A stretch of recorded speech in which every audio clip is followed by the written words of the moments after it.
from Wakasu camping site in Tokyo. At the moment we're having breakfast, as you can see.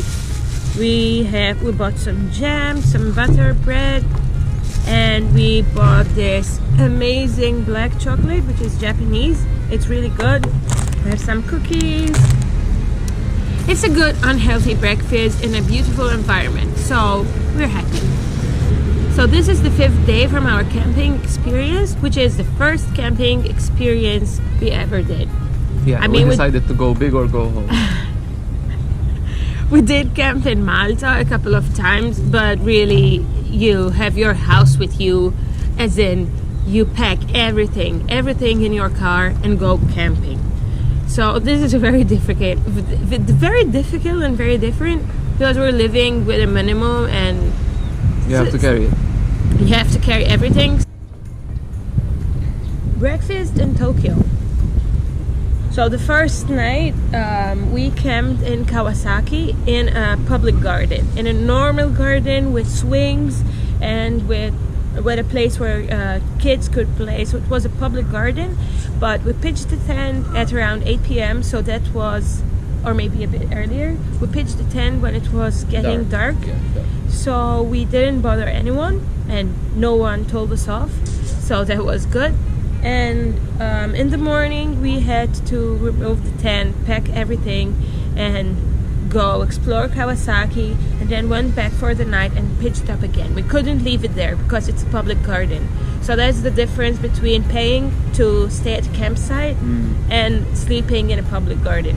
We bought our camp from a second-hand shop.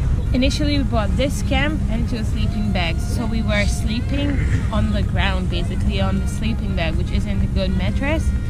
And after the first night we woke up destroyed. We only slept a couple of hours, I think. Yeah. So on the first night we were cold. Obviously we had no insulation from the ground. The weather was really windy and the camp at the bottom has some ventilation. Slept with no mats, nothing, just a sleeping bag, and that's it. And then we decided to buy some liners, small mats for the bottom of the camp, so that we could at least get a bit of suspension from the ground to reduce the amount of cold being transmitted to us, and obviously try to sleep a bit comfortably as well. Yeah, but still that wasn't good, especially because we planned to do an 8 or 9 day camping. 9 nights camping. 9 nights. Yeah, so we bought a big inflatable mattress now, and it's good. We are camping at Wakasu camping ground. Why are we camping? We are camping because of Golden Week. It's very expensive to rent apartments and dormitory beds, so we decided to camp, and it's a much cheaper option. Yeah, we left this to the last minute, then realized that the cheaper options are pretty much booked, and we didn't have any other options other than paying ridiculously expensive prices for a hostel bed, for example. Having an apartment room for our own was out of the window because it's very expensive. So we said, well, Japan is pretty safe. We have a friend that camped in Japan. Ansar, this is for you. So we said we might as well give it a shot. We realized the camp has a minor issue at the top where water is leaking from the top. So we decided to make a quick fix.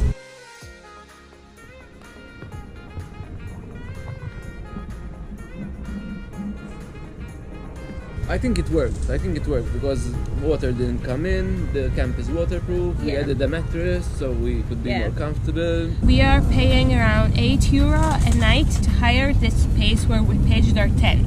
There are facilities here, you can cook, you can have a shower, there are bathrooms, so it's really good. The only problem with this campsite is obviously that there's a bus connecting this campsite to the metro line, and it stops at around 8:27 is the last bus. So yesterday that's a bit of a problem. We missed it. We missed it. We learned that, so we missed the bus and we had to take a taxi here, which all in all it was very expensive to come back.